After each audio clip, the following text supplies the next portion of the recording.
Hello friends, welcome to Aarj study classes. Aarj study classes में मैं आज आपकी क्लास लेने वाली हूँ English grammar. First of all मैं आप लोगों को बता दूँ, इंग्लिश ग्रामर जो सीखने का सबसे इजी वे है वो क्या है। इंग्लिश ग्रामर अपन कहीं से भी सीख सकते हैं। ऑलमोस्ट अपन ट्राई करते हैं कि कोई बुक खरीद के ले आए मार्केट से, चलो अपन उससे सीखते हैं, लेकिन उसमें होता क्या है, सबसे मेन जो डिफ़िकल्ट चीज़ होती है उसमें आती है लैंग्वेज। ऑलमोस्ट बुक्स में अपन देखते हैं इंग्लिश टू इंग्लिश लैंग्वेज दी हुई होती है, जबकि होना क्या चाहिए, इंग्लिश सीखने का जो सही मेथड है वो है हिंदी टू इंग्लिश। अपन हिंदी से अगर इंग्लिश की ओर जाते हैं तो वो अपने लिए बहुत ज़्यादा इजी होता है। सो अपन जो है इंग्लिश पढ़ेंगे, लेकिन इंग्लिश लैंग्वेज में नहीं, अपन पढ़ेंगे हिंदी लैंग्वेज में। हिंदी लैंग्वेज से इंग्लिश सीखना बहुत ही इजी है। ऑलमोस्ट सभी हिंदी ग्रामर के जो रूल्स वगैरह होते हैं, जो भी संज्ञा सर्वनाम होते हैं, सबको पता होते हैं। तो उसी के अकॉर्डिंग अपन उनको लेके चलेंगे इंग्लिश ग्रामर में। इंग्लिश ग्रामर में भी वही सेम चीज़ है, लेकिन बस थोड़ा ये अपन को लैंग्वेज का थोड़ा ध्यान रखना पड़ता है। So the most of English grammar portion, the 50% of English grammar portions is depend on parts of speech. Parts of speech जो है इंग्लिश ग्रामर का फर्स्ट टॉपिक होता है। सो अपन यहीं से स्टार्ट करते हैं। इसमें इंग्लिश ग्रामर की जो टोटल जो बेसिक चीज़ें होती हैं वो सारी इसी टॉपिक में होती है। तो अपन फर्स्ट टॉपिक यही लेंगे, पार्ट्स ऑफ स्पीच, जिसका हिंदी में अर्थ होता है शब्द भेद। अब शब्द भेद क्या होता है?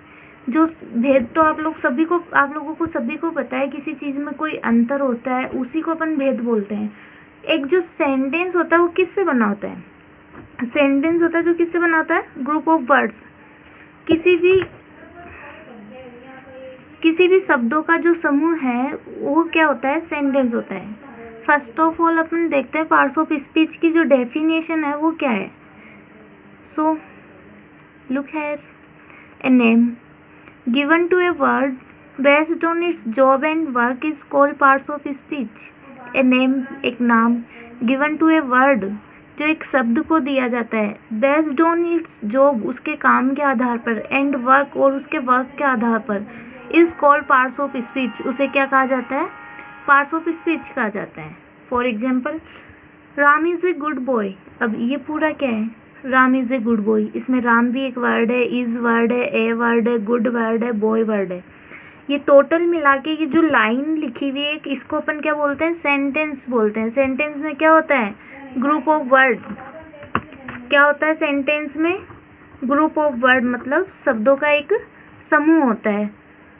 देखो इधर राम, अब राम किसी का नाम है। हिंदी में अपन किसी का नाम जो होता है उसको हिंदी ग्रामर का वो कौन सा टॉपिक होता है? संज्ञा। तो ये राम यहाँ इंग्लिश में क्या हो जाएगा? नाउन। देख लेते हैं पार्ट्स ऑफ स्पीच के पार्ट कौन कौन से हैं। There are 8 parts of speech in English. English में पार्ट्स ऑफ स्पीच कितनी होती है? 8। कितनी होती है? 8। फर्स्ट ऑफ ऑल अपने हैं noun, the second one is pronoun, और the third one is adjective, fourth one is verb, fifth one is adverb, and the sixth one is preposition, the 7th one is conjunction, and the 8th one is interjection.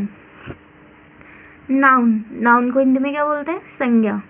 The second pronoun सर्वनाम, adjective विशेषण, verb क्रिया, adverb क्रिया विशेषण, preposition संबंध सूचक अव्यय, conjunction संयोजक, interjection विस्मय आदिबोधक सूचक शब्द। नाउन। अब नाउन तो संज्ञा क्या होती है? जो किसी व्यक्ति वस्तु स्थान प्राणी तथा भाव के नाम को जो भी बताती है वो संज्ञा होती है। इसी से अपन नाउन की डेफिनेशन लिखा लेंगे। All naming words are noun. All naming words are noun. All naming words मतलब सभी जो नाम बताने वाले शब्द होते हैं, छोटे से छोटा या बड़े से बड़ा कोई भी ऐसा शब्द जिससे किसी का नाम पता चल रहा है, जिससे किसी नेम का अपन को पता चल रहा है, तो वो क्या होगा? नाउन। उसी तरह से प्रोनाउन, हिंदी में इसको सर्वनाम बोलते हैं। सर्वनाम सभी जानते हो, संज्ञा के स्थान पर काम आने वाले शब्दों को अपन सर्वनाम कहते हैं।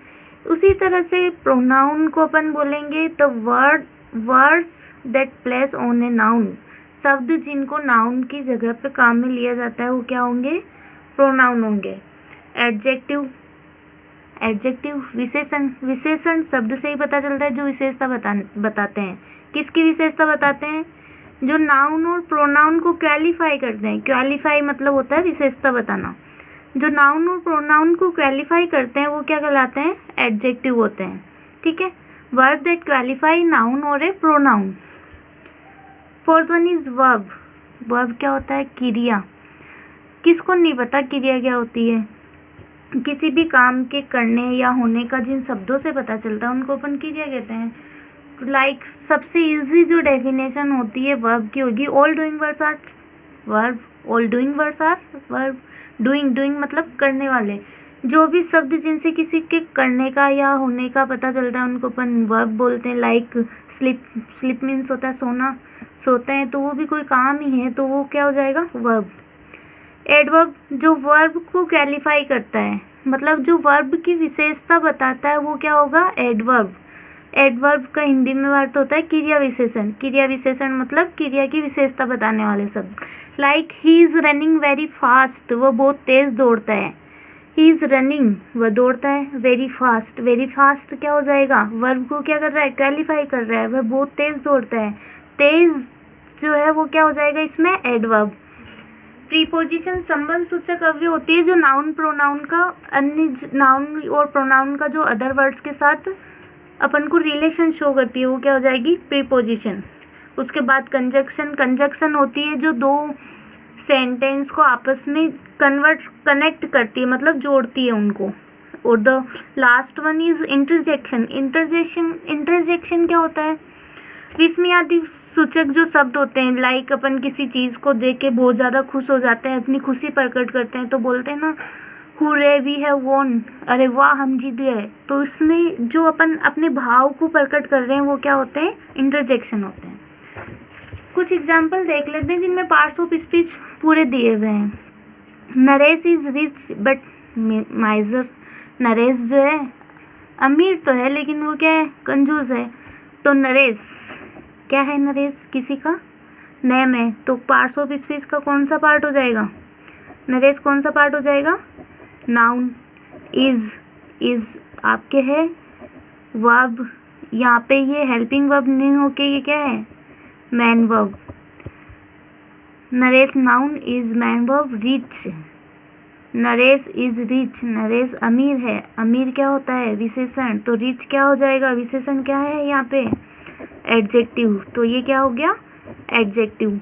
But Naresh is rich but माइजर। Naresh जो है रिच है, अमीर है, लेकिन वो क्या है, कंजूस है। तो लेकिन रमेश अमीर है, सॉरी नरेश अमीर है लेकिन वह कंजूस है। तो इसको, इनको दोनों को जो जोड़ने का काम कर रहा है वो बट है। मतलब जोड़ने को इंग्लिश में क्या बोलते हैं अपन, कनेक्ट करना। कनेक्ट से वर्ड बना हुआ है कंजक्शन। तो ये पार्ट्स ऑफ स्पीच का कौन सा पार्ट है, कंजक्शन। और माइजर ये भी उसकी विशेषता हो गई, तो ये हो जाएगा अपने एडजेक्टिव मतलब विशेषण। What a beautiful building is the Taj Mahal. देखो ताजमहल कितनी सुंदर इमारत है। तो वॉट अपन क्या कर रहे हैं, विस्मय अपना एक्सप्रेस कर रहे हैं, अपने जो भाव है, अपनी जो फीलिंग है वो एक्सप्रेस कर रहे हैं। तो ये क्या हो गया, अपने इंटरजेक्शन। क्या हो जाएगा ये, इंटरजेक्शन। वॉट ए ब्यूटीफुल मतलब क्या कर रहे हैं, वाह कितनी सुंदर लड़की है, तो सुंदर लड़की की विशेषता है। वॉट ए ब्यूटीफुल बिल्डिंग, वाह कितनी सुंदर इमारत है। तो सुंदर क्या हो जाएगा, यहाँ पे क्या कर रहा है, बिल्डिंग को क्वालिफाई कर रहा है। बिल्डिंग को, बिल्डिंग का है, क्या है यहाँ पे, बिल्डिंग नाउन है, और नाउन को क्वालिफाई कौन करता है, एडजेक्टिव। तो ये क्या हो जाएगा, adjective. Is the Taj Mahal, Taj Mahal भी क्या है, किसी इमारत का नाम है। जो भी किसी भी चीज़ का नाम हो, नेम शोज करने वाले वर्ड्स क्या कहलाते हैं अपने, नाउन। तो ताजमहल क्या हो जाएगा, noun. Walking is certainly good for health, दौड़ना निश्चितता अपने स्वास्थ्य के लिए कैसा है, अच्छा होता है। तो वॉकिंग यहाँ पे जेरेंड है, ये अलग टॉपिक है, ग्रामर का अलग ही टॉपिक है। इज वर्ब है, सर्टेनली मतलब निश्चितता, तो ये क्या है, एडजेक्टिव। Good adjective. फॉर क्या है यहाँ पे, कंजक्शन। और द हेल्थ, हेल्थ क्या होता है, क्या है हेल्थ यहाँ पे, नाउन। अब देखते हैं अपन some basic concepts. Some basic concepts मतलब कुछ आधारभूत अवधारणाएं होती है, जैसे इंग्लिश में कुछ नॉर्मल चीज़ें होती हैं जो अपन ने अपना जानना उनको बहुत ज़्यादा ज़रूरी है। जैसे फ्रेज, फ्रेज को अपन हिंदी में बोलते हैं वाक्यांश। क्या बोलते हैं, वाक्यांश। अब फ्रेज क्या होता है, a group of words which make some sense but don't, a group of words which make some sense, एक शब्दों का समूह होता है जो कुछ सेंस बनाता है but not a complete sense, लेकिन वो पूर्णतः एक अर्थ नहीं देता, कुछ अर्थ देता है लेकिन पूर्णतः अर्थ नहीं देता। For example, I am writing here, don't talk, बात मत करो, ये क्या है, एक फ्रेज है, डोंट टॉक, बात मत करो, ये पूरा सेंस नहीं दे रहा है, ये केवल इतना ही सेंस दे रहा है, बात मत करो, क्यों मत करो, कहाँ मत करो, कब मत करो, कैसे मत करो, उसका यहाँ पे कोई पता नहीं चल रहा। तो फ्रेज जो है वाक्यांश है। The second one is clause. Clause क्या होता है, a group of words which has a subject and a verb and form part of a sentence. A group of words, a group of words मतलब शब्दों का एक समूह, which has a subject, जिसका एक सब्जेक्ट होता है। सब्जेक्ट क्या होता है, कर्ता, और कर्ता क्या होता है, कार्य को करने वाला। Which has a subject and a verb, जिसमें एक कर्ता हो और एक क्रिया हो। And forms part of a sentence, और जो किसी सेंटेंस के पार्ट से बना हुआ हो वो क्या कहलाते हैं, अपने क्लॉज कहलाते हैं। The third one is sentence. Clause का अपन एग्जाम्पल ले लेते हैं, जैसे ही सेज दैट, उसने कहा कि, he would go to Ajmer, वह अजमेर जाएगा, he would go to Ajmer. उसने कहा कि, ये क्या है, ही सेज दैट, उसने कहा कि, ये क्या हो गया, एक क्लॉज हो गया। ही, यहाँ पे ही क्या होगा, सब्जेक्ट है। सेज मतलब कहना, कहना क्या हो गई, वर्ब हो गई। उस जिसमें एक सब्जेक्ट होता है, एक वर्ब होती है, और वो क्या होता है, किसी सेंटेंस का पार्ट होता है। जैसे ये पूरा सेंटेंस है, इस सेंटेंस का ये इतना सा जो पार्ट है, इसको अपन क्या बोलते हैं, क्लॉज बोलते हैं। Is that clear? So the third concept is sentence. Sentence क्या होता है, वाक्य। हिंदी में वाक्य क्या होता है, जो शब्दों का एक समूह होता है जिसका कोई अर्थ निकलता हो, वो क्या कहलाता है, वाक्य कहलाता है। उसी तरह से इंग्लिश में sentence, a sentence is a group of words which make a complete sense. A sentence is a group of words which makes a complete sense. एक सेंटेंस जो है शब्दों का एक समूह होता है जो क्या करता है, which makes a complete sense, जो एक पूरा सेंस देता है, पूरा अर्थ बताता है। जैसे India is a great nation, India क्या है, एक महान राष्ट्र है। सेंटेंस का एग्जांपल मैं यहाँ दे रही हूँ, India is a great, India is a great nation, India is a great nation, Bharat एक महान राष्ट्र है। तो ये पूरा क्या है, एक सेंटेंस है, इसमें शब्दों का समूह है और ये पूरा एक अपन को सेंस दे रहा है। सेंस से मेरा मतलब है अर्थ, ये पूरा एक अर्थ दे रहा है, तो ये क्या हो गया, sentence. So first of all upon start करते हैं पार्ट्स ऑफ स्पीच का। जो फर्स्ट टॉपिक है नाउन। क्या है फर्स्ट टॉपिक, नाउन। अभी जैसा मैंने आप लोगों को बताया था, all naming words are noun. सभी नाम बताने वाले शब्द क्या होते हैं, नाउन होते हैं। All naming words are noun, सभी नाम बताने वाले शब्द नाउन होते हैं। नाम बताने वाले कौन से नाम, जैसे पर्सन, किसी व्यक्ति का नाम, पर्सन किसी व्यक्ति का नाम, प्लेस किसी जगह या स्थान का नाम, थिंग्स मतलब कोई वस्तुओं का नाम, एनिमल किसी जानवर का नाम, क्वालिटी मतलब कि कुछ गुण बताता है अपन को, कोई दोष बताता है, जो भी है किसी भी व्यक्ति, वस्तु, प्राणी, स्थान तथा भाव के नाम को अपन संज्ञा कहते हैं।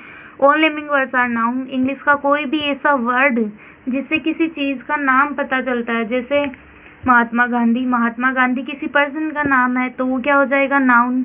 जैसे इलाहाबाद, इलाहाबाद क्या है, किसी जगह का नाम है, प्लेस नेम है, तो इलाहाबाद क्या हो जाएगा, नाउन। जैसे चौक, चौक क्या होती है, क्या होती है चौक, वस्तु होती है, थिंग होती है, तो वो क्या है, noun. This is a notebook, notebook, notebook क्या है, नोटबुक क्या है, किसी थिंग का नेम है, तो ये क्या हो जाएगा, noun. All naming words are noun, सभी नाम बताने वाले शब्द नाउन होते हैं। For example, Gandhi was a great patriot, Gandhi एक महान देशभक्त है, तो गांधी जो है क्या हो जाएगा यहाँ पे, नाउन। पैट्रियट मतलब देशभक्त, तो देशभक्त भी क्या हो जाएगा, नाउन। इस नाउन के